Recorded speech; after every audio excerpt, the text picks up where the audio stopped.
Hello everyone, स्वागत है आप सभी का मेरे यूट्यूब चैनल पर। आज हम स्टडी करेंगे सिक्स्थ क्लास की साइंस की बुक एनसीईआरटी की, उसमें चैप्टर नंबर 9 जिसकी हेडिंग है methods of separation of every day life. मतलब कि आपके पास कोई मिक्सचर है, किसी भी चीज़ का मिक्सचर है, बहुत सारी चीज़ों का एक मिक्सचर है, उसको कैसे उन चीज़ों को फिर अलग करें। तो ये देखेंगे कि क्या क्या मेथड हैं अलग करने के। सेपरेशन के मेथड क्या है? सेपरेशन मीन्स अलग करना। तो सबसे पहले तो आपको ये पता होना चाहिए कि यहाँ पे डेफिनेशन दी हुई है कि मिक्सचर किसको बोलोगे। फिर आप भी दो या दो से अधिक जो सब्सटेंस है, चीजें हैं, अगर उनको हम मिक्स्ड करते हैं, फिर फाइनल जो आपके पास सब्सटेंस आएगा वो उसको हम बोलेंगे मिक्सचर। क्या बोलेंगे? मिक्सचर बोलेंगे। जैसे आप लोगों ने घरों में कई बार देखा है, अपनी माँ को देखा होगा, नानी को, दादी को, कि वो जैसे चावल साफ करते हैं या दाल साफ करते हैं तो कुछ उसमें और कुछ हस्क, मतलब कि भूसा कोई होता है, कोई स्टोन पीस होता है, छोटा कोई पत्थर का, कंकड़ पत्थर होते हैं, तो उनको वो हाथ से निकाल लेते हैं, है ना। तो इस प्रोसेस को बोलते हैं हैंड पिकिंग। क्या बोलते हैं? Hand picking. तो डेफिनेशन एक तो आपसे ये पूछ लेंगे कि मिक्सचर की डेफिनेशन बताओ। तो मिक्सचर क्या है? टू और मोर सब्सटेंस का को जब हम मिक्स करते हैं तो वो जो फाइनल सब्सटेंस होगा उसको हम बोलेंगे मिक्सचर। फिर कहते हैं कि हैंड पिकिंग। हैंड पिकिंग क्या हो गया बेटा? यहाँ पे मेथड ऑफ सेपरेशन हो गया। ये भी क्या है? सेपरेशन का एक मेथड है, एक तरीका है। तो इसमें क्या करेंगे, स्मॉल जो छोटे पत्थर कंकड़ होते हैं, या कोई राइस का भूसा हो गया या वीट का भूसा हो गया, जब आप दाल लगे हों या उनको साफ करते हो, नानी दादी को आपने देखा होगा साफ करते हुए थाली में, या एक लकड़ी का वो होता है, आजकल तो उसके भी लोहे के भी आते हैं, छाछ जिसको बोलते हैं, लोहे का भी होता है और लकड़ी का भी वो बना होता है। तो छाछ से भी क्या करते हैं, वो सेपरेट करते हैं भूसे को या कंकड़ पत्थर को, या जो हल्का मटेरियल है वो उड़ जाता है और बाकी का रिमेनिंग वो उस इंस्ट्रूमेंट के अंदर रह जाता है, जिसका मैं लोकल नेम बता रही हूँ, छाछ जिसको बोलते हैं, छाछ या छलनी, है ना। तो हैंड पिकिंग में भी आप हाथ से चुन रहे हो किसी चीज को, ठीक है। It is done on the basis of difference in size. Obvious सी बात है कि भी किसके बेस पे हम करेंगे कि साइज में फर्क है, भी कोई चीज बड़ी होगी, कोई चीज छोटी होगी, कलर में फर्क होगा। तो अगर हम चावल को साफ कर रहे हैं तो चावल का भूसा ब्राउन कलर का होगा, चावल व्हाइट कलर का होगा। शेप ऑफ पार्टिकल देखी जाती है भी, कैसी पार्टिकल की शेप है। If the particle to be removed are present in a small quantity and can easily be picked by hand, hand picking prove to be convenient method. अब ये क्या कह रहा है बेटा? हैंड पिकिंग आप किस केस में कर सकते हो? मान लो कि मैंने एक कटोरी चावल बनाने हैं या एक कटोरी दाल बनानी है, तो इस केस में इजी है कि मैं दाल को या चावल को हाथ से साफ कर लूं, कोई कंकड़ पत्थर हो या कुछ और एक्स्ट्रा चीज हो जो अनडिजायरेबल है हमारे दाल या चावल के अंदर। तो उस केस में तो क्या होता है कि हैंड पिकिंग बेस्ट मेथड है, कन्वीनियंट है, आपको सही लगेगा कि भी है, हाथ से ही साफ कर लेते हैं। लेकिन आपके पास क्वांटिटी ज्यादा है तो फिर हैंड पिकिंग मेथड है वो बेस्ट नहीं होगा, क्योंकि उसमें बहुत समय लगेगा, टाइम कंज्यूमिंग मेथड होगा। फिर आगे हम देखते हैं कि आपने कई बार खेतों में देखा होगा, जैसे धान को झाड़ते हैं, ड्रम के ऊपर धान को झाड़ते हैं, तो इस प्रोसेस को बोलते हैं थ्रेसिंग। क्या बोलते हैं? थ्रेसिंग बोलते हैं भी बंडल्स को। जैसे process of separating grains from the stock is known as the threshing. मतलब जो धान का बंडल होता है, जो जंजीर होती है धान की, वो लगी हुई थी धान के तने के साथ, जैसे उसको आप हिट करते हो किसी ड्राम के साथ या किसी लकड़ी के पूरे बंडल के साथ, तो वो क्या होता है, आपके जो धान है, राइस है, पैडी ग्रेन्स हैं, वो अलग हो जाते हैं। किससे? बाकी का जो बचा हुआ धान का बंडल है या स्टेम है या भूसा जो आप कह सकते हो, जो रिमेनिंग पोर्शन बच जाता है। तो ये फिगर में आपको ये चीज क्लियर हो रही होगी। तो यहाँ से हमें पता लगता है कि जो हमारे फार्मर्स हैं वो बहुत हार्ड वर्क करते हैं, तब जाके हमारी थाली के अंदर भोजन आता है। ये जो हम खाते हैं, चाहे गेहूं की रोटी है, आपकी बाजरे की रोटी है, चाहे आप चावल खाते हो, चावल को किसी भी फॉर्म में खाते हो, बिरयानी में, वेज पुलाव में, कैसे भी, जैसे भी आपको पसंद है, कोई भी चीज़ खाते हो, वेजिटेबल्स हैं, तो ये बहुत, किसी फार्मर को बहुत मेहनत करनी पड़ती है, तब जाके आपकी थाली में रोटी आती है। तो इस तरह से एक ये मेथड है थ्रेसिंग का मेथड। पहला कौन सा मेथड होगा? हैंड पिकिंग का मेथड। तो आपको ये चीज समझ में आनी चाहिए। जैसे यहाँ पे एक बॉक्स में थोड़ा बताया हुआ कि small amount of puffed rice is mixed with chana dal, can you think separating the mixture by any method other than the hand picking. अब ये बताओ कि ये कह रहा है कि चना दाल को और राइस को हम मिक्स कर दें, तो हैंड पिकिंग के अलावा और कौन सा मेथड हो सकता है कि जिससे आप इन दोनों को सेपरेट कर सकते हो, वो आप सोचो और अपने कॉपी के अंदर लिखो उस चीज को। फिर एक ये दिखाया है, जैसे मैंने पहले ही आपको एग्जांपल दिया, बैम्बो ट्री, जो मैं लोकल लैंग्वेज में आपको बता रही थी ना, छाछ भी लोहे का भी होता है, लकड़ी का भी होता है। तो बैम्बो ट्रे बोल सकते हो आप इसको, कि बांस की डंडियों से बनी हुई कोई ट्रे। तो इससे भी हम क्या करते हैं, इससे भी हम सेपरेट करते हैं मिक्सचर्स को। तो एक ये मेथड है आपका। इन्फर बोल सकते हैं। What do you mean by infer? ये फिगर 9.4 में आपको दिखाया हुआ है। जैसे इन्फर का मतलब होता है, आपने कई बार अपनी मम्मी को देखा होगा, दादी को देखा होगा, कि जैसे ऐसे छाछ लेके, जो आपको फिगर में दिख रहा है, और ऊपर से बरसाते हैं किसी चीज को, उससे क्या होगा, तो जो हस्क होगा, भूसा होगा, वो हवा के साथ क्या हो जाएगा, दूर चला जाएगा, और जो ग्रेन है वो नीचे सेटल डाउन हो जाएंगे। ठीक है, तो ये है आपका विनोइंग, मतलब कि झाड़ना। क्या है विनोइंग? मतलब झाड़ना। The method of separation heavier and the lighter component of a mixture by wind और by blowing air is called the winnowing. देखो यहाँ पे दो चीजें हैं। जब आप कोई चीज को बरसा के अलग करते हो, इस मेथड को तो बोल दिया विनोइंग। तो हवा चल रही है तो आपको अलग से हवा देने की जरूरत नहीं होती। कई बार क्या होता है कि हम पंखा चला लेते हैं साथ में, और फिर ऐसे झाड़ते हैं चीजों को, बरसाते हैं, तो उससे आप सेपरेशन कर सकते हैं। फिर ये एक मशीन दिखा रखी है आपको फिगर के अंदर, इसको क्या बोलते हैं बेटा? अगर आप लोगों ने देखा होगा कई बार, अगर आपके खेत हैं, खेत में गए हो गए, तो वहाँ मशीन होती है, थ्रेसर जिसको बोलते हैं। इससे जो, अगर आपके पास ज़्यादा अमाउंट में राइस है, गेहूं है, सरसों है, कोई चीज़ है, तो थ्रेसिंग मशीन के थ्रू हम क्या करते हैं, ग्रेन को अलग करते हैं। लेकिन आजकल तो जैसे कंबाइन वगैरह आ गए हैं, तो उनसे भी क्या होता है, सेपरेशन करते हैं हमारा जो ग्रेन है, किससे? जो भूसा हमारा रह गया या जो स्टेम रह गया, उसको कंबाइन के थ्रू भी अलग किया जा सकता है।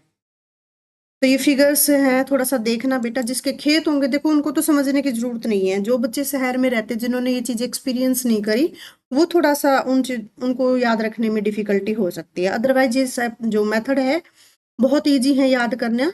दूसरा सीविंग, आपको पता है कि छान के चीजों को अलग करते हैं। आपने घरों में देखा होगा कि मम्मी आपके लिए जब रोटी बनाते हैं तो उससे पहले आटा लगाते हैं, तो आटे को छानती हैं, छानने के बाद ही आटे का डो बनाया जाता है और फिर रोटी बनाई जाती है। तो सीविंग भी एक तरह का क्या है, मेथड है इसमें। लेकिन हम क्या करते हैं, फाइन पार्टिकल होते हैं इसमें, और जो जिसको हम कहते हैं ना छानस, छानस अलग रह जाता है, और फ्लोर है आपका वो प्लेट के अंदर आ जाएगा। तो सीविंग में क्या होता है, फाइन पार्टिकल्स को हम अलग करते हैं कोर्स पार्टिकल से। ओके, उसके बाद यहाँ पे एक पिक्चर दिखाई हुई है आप लोगों को साबरमती आश्रम की। तो आपको लोगों को पता है ना कि साबरमती आश्रम किसके लिए फेमस था? महात्मा गांधी जी वहां पे रहते थे गुजरात के अंदर, और यहाँ से इन्होंने क्या की थी, दांडी मार्च किया था। और बेटा दांडी मार्च इन्होंने क्यों किया था, आप लोगों को पता है ना? अंग्रेजों ने क्या कर लिया था, नमक पे टैक्स लगा दिया था, और कुछ लिमिटेड लोगों को नमक बनाने का अधिकार दिया था। तो यहाँ पे गांधी जी ने प्रोटेस्ट किया था, एक मार्च किया था कि नमक के ऊपर टैक्स नहीं लगेगा, नमक पे सबका अधिकार है, हर भारतीय नागरिक को नमक खाने का, बनाने का अधिकार है। तो इसलिए जो नमक जिसको हम बोलते हैं कॉमन साल्ट, तो साबरमती आश्रम दांडी मार्च उसके लिए फेमस है। गांधी जी ने क्या किया था, प्रोटेस्ट किया था। तो एक फिगर दिखा रखी है कि कैसे सी वाटर से, अब हमें पता है ना सी वाटर क्या होता है, सोल्टी होता है, ब्रैकिश वाटर होता है। तो यहाँ से क्या बनता है, यहाँ से नमक बनता है सी वाटर से। जैसे ही पानी भाप बन के उड़ेगा ना बेटा, तो फिर क्या बाकी बच जाएगा, सिर्फ सॉल्ट बाकी रह जाएगा। तो इस तरह से यहाँ पे प्रोसेस दी है इवेपोरेशन, मतलब इवेपोरेशन भी एक तरह का, यहाँ पे क्या कह सकते हो आप, सेपरेशन का मेथड इन्होंने बताया है। क्यों? क्योंकि सी वाटर को हमने इकट्ठा किया, वहां वार्म कंडीशन दी, और वार्म कंडीशन होने के बाद क्या होगा कि पानी तो भाप बन के उड़ जाएगा, रिमेनिंग पोर्शन आपका क्या रह जाएगा, साल्ट रह जाएगा। ये कुछ जैसे दिया है कि ड्राइंग से, ड्राइंग भी एक तरह का क्या है, मेथड ऑफ सेपरेशन भी। ड्राइंग से पहले की फोटो दिखाई हुई है, आफ्टर ड्राइंग फोटो दिखाई हुई है।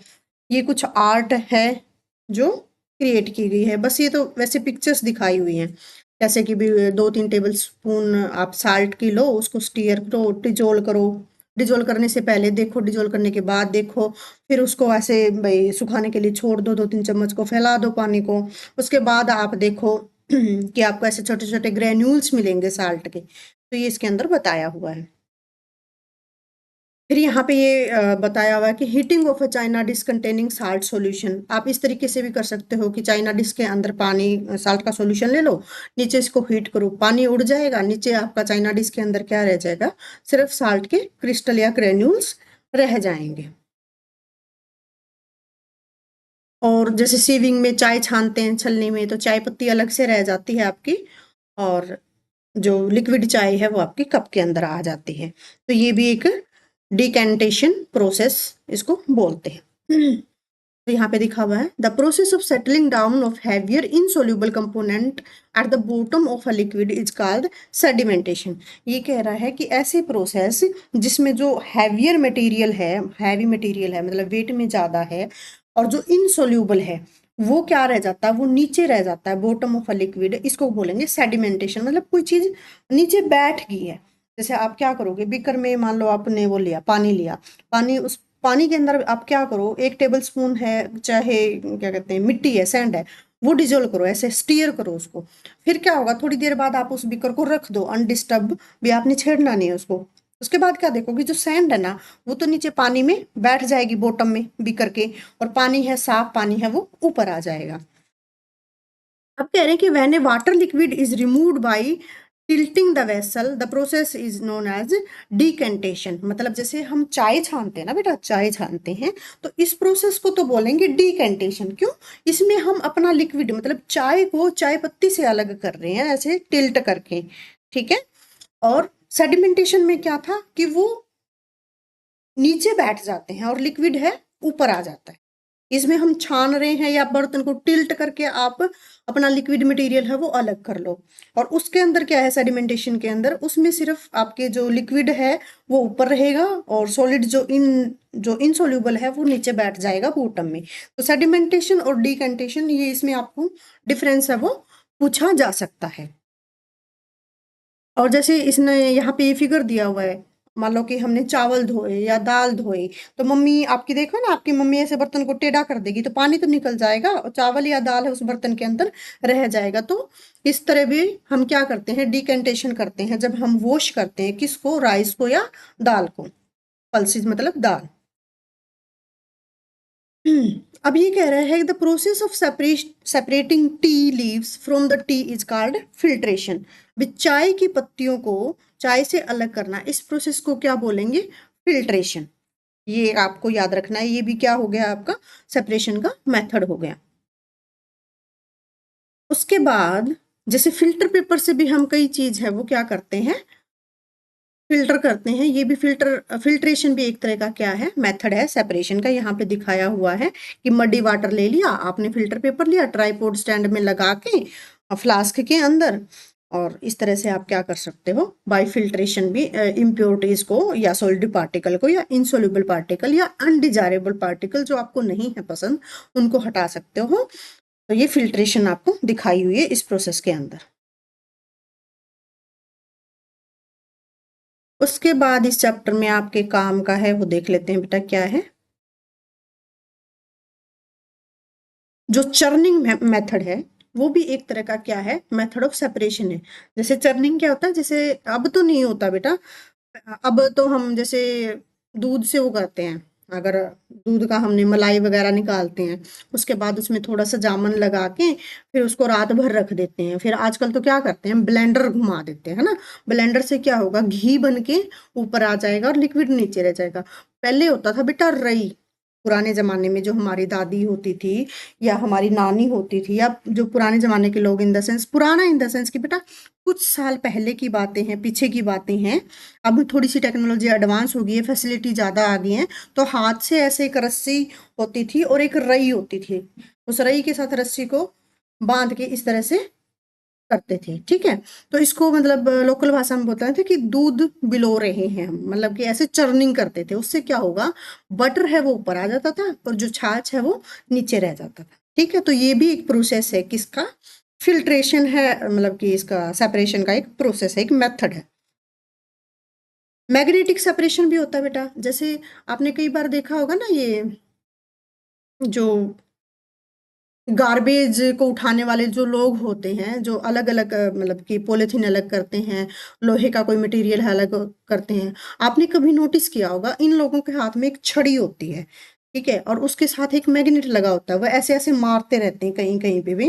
मतलब वो ऐसा इसलिए करते हैं बेटा, अगर वहां पे कोई लोहे की चीज हो तो वो उसके साथ अटैच हो जाए और वहां से जो आयरन पार्टिकल्स हैं या आयरन की कोई चीज है वो इजीली क्या अलग की जा सके, कहाँ से, कूड़े के ढेर से। तो ये भी क्या है, एक मैग्नेटिक सेपरेशन क्या है, मेथड ऑफ सेपरेशन है। तो यहाँ पे ये दिखाया हुआ है कि separation of magnetic and non magnetic substance. Obvious सी बात है, जो मैग्नेट अट्रैक्ट नहीं करेगा, चुंबक अपनी मैग्नेटिक फील्ड से उस चीज को अट्रैक्ट नहीं करेगा, वो किसके अंदर आएंगे, नॉन मैग्नेटिक में। और आयरन किस में आएगा, मैग्नेटिक सब्सटेंस के अंदर आता है। तो मतलब मैग्नेटिक सब्सटेंस को नॉन मैग्नेटिक सब्सटेंस से अलग करने के लिए जो प्रोसेस यूज होती है उसको बोलते हैं मैग्नेटिक सेपरेशन। और ये काफी मतलब कि जो स्कारपिंग करते हैं, जैसे हमारी गाड़ियां वगैरह टूटी फूटी हो जाती हैं और मटेरियल को अलग करता है, बड़े लेवल पे जब करते हैं तो इस तरह की मशीन का, मैग्नेट का यूज करते हैं, जो फिगर में आपको दिखाया हुआ है। अच्छा, कीवर्ड आपने देखना है बेटा, चर्निंग प्रोसेस आपसे पूछी जा सकती है, मिक्सचर क्या होता है, decantation, sedimentation, evaporation, sieving, filtration, threshing, hand picking, winnowing और मैग्नेटिक सेपरेशन। ये बेटा क्या है, ये सारे के सारे मेथड हैं सेपरेशन के। सेपरेट आपने क्या करना है, जो आप नहीं चाहते, जो अनडिजायरेबल प्रोडक्ट है आपका, ठीक है, उसको अलग करने के लिए जो मेथड्स हैं वो नाम इनमें दिए गए हैं, churning, decantation, evaporation, filtration, hand picking, magnetic separation, और जिनकी मतलब हर एक की डेफिनेशन हमने अभी चैप्टर के अंदर देखी है। तो इसके चैप्टर की समरी क्या है बेटा, हैंड पिकिंग मेथड कहाँ यूज होता है, separating solid material on the basis of their size, मतलब साइज में क्या अंतर है, differences in size, colour, shape from a mixture. तो इस तरह से आप हैंड पिकिंग मेथड का यूज करते हो, लेकिन ये कब करते हो, जब आपके पास मटेरियल थोड़ा हो, क्वांटिटी थोड़ी हो, स्मॉल क्वांटिटी के अंदर ये यूज होता है। The process in which the stalk are beaten to separate grain from them is called threshing। मैंने बताया था ना, जैसे धान को झाड़ते हैं, लकड़ी के ड्रम, लकड़ी का एक भारी सा स्टेम तना ले लेंगे या लोहे का कोई ड्रम ले लेंगे, फिर उस पे ऐसे जोर से मारेंगे उसको, किसको, धान के बंडल को। जो धान के ग्रेन है ना, राइस है, वो अलग हो जाएंगे, स्टेम्प अलग हो जाएगा। तो इस प्रोसेस को बोलते हैं बेटा थ्रेसिंग। और थ्रेसिंग भी दो तीन जैसे कि थ्रेसर मशीन भी आती है, ये तो बाई हैंड हो गया, मैनुअली हो गया, और एक मशीन के थ्रू भी होता है, अगर आपके पास बहुत ज्यादा अमाउंट में अ, वो चीज सेपरेट करनी हो आपको। जैसे कई बार क्या होते हैं, जो फार्मर है ना, किसी के पास 1 एकड़ जमीन है या 2 एकड़ है, वो कोशिश कर लेते हैं कि हम ऐसे ही मैनुअली कर लेंगे, सेपरेट आउट धानों को ऐसे ही झाड़ लेंगे। लेकिन अगर मान लो किसी की 5-6 किले हैं या ज्यादा जमीन है, तो क्वांटिटी ज्यादा है, तो फिर मशीन कंबाइन का यूज करते हैं या थ्रेसर का यूज करते हैं।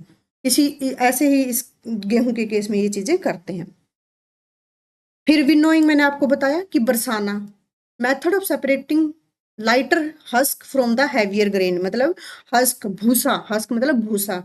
तो जैसे ही आप चीज को बरसाओगे तो जो भूसा है वो हवा के साथ अलग हो जाएगा और जो ग्रेन है आपके नीचे सेटल हो जाएंगे।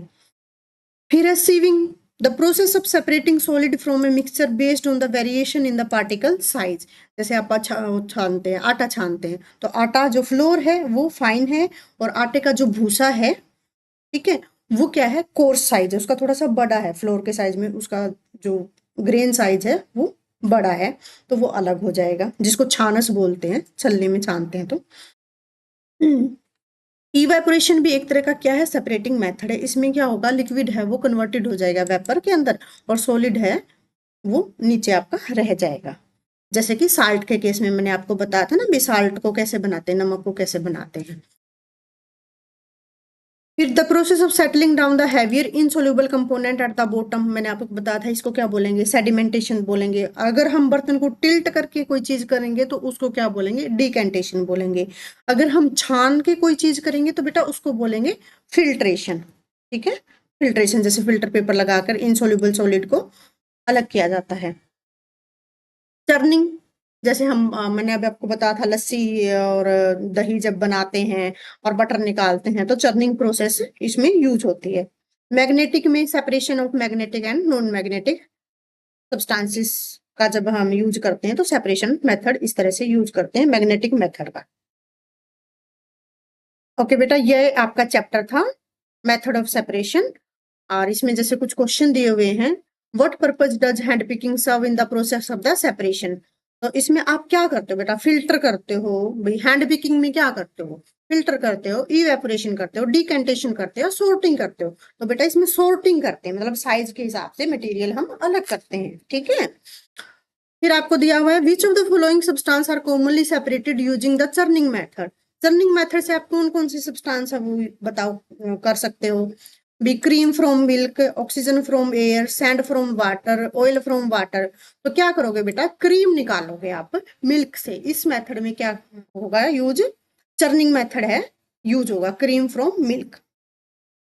और सैंड फ्रॉम वाटर बताओ, सेडिमेंटेशन भी कर सकते हो और सैंड फ्रॉम वाटर में क्या कर सकते हो, फिल्ट्रेशन भी कर सकते हो। Which factor is usually essential for the filtration, भी क्या आपको जरूरी है, ऐसा कौन सा फैक्टर है जो फिल्ट्रेशन के लिए जरूरी है। भी अपरेटस का size, pore size, presence of air, temperature of a mixture. तो क्या चाहिए बेटा, फिल्टर जो पेपर आता है ना वो किसके हिसाब से आता है बेटा, पोर साइज के हिसाब से आता है। तो इसमें आपका आंसर होगा पोर साइज। तो इस तरह से आपने क्वेश्चन आंसर करने हैं और हमारा ये चैप्टर है वो खत्म होता है। या कुछ फर्दर लर्निंग की चीजें दी हुई हैं कि फन विद पेरेंट्स करो, कौन सा भाई किसी जगह पे जाओ प्ले करने के लिए, वहाँ की एक्टिविटी नोट करो। ये आपके स्कूल टीचर्स हैं, आपको स्कूल में करा देंगे। और इस तरह से हमने डिफरेंट डिफरेंट मेथड देखे फिल्ट्रेशन के, जो हम डेली लाइफ में यूज करते हैं। बेटा इसमें कुछ भी डिफिकल्ट नहीं है, आप बहुत आसानी से ये चीजें याद रख सकते हो, जो हम घर में रोज देखते हैं। आप देखना अपनी मम्मी को, दादी को, नानी को, जो भी बड़े हैं, देखना वो किस तरह की एक्टिविटी डेली लाइफ में करते हैं, और ये वो मेथड आपको इसी तरह से याद हो जाएंगे, रटने की भी जरूरत नहीं पड़ेगी।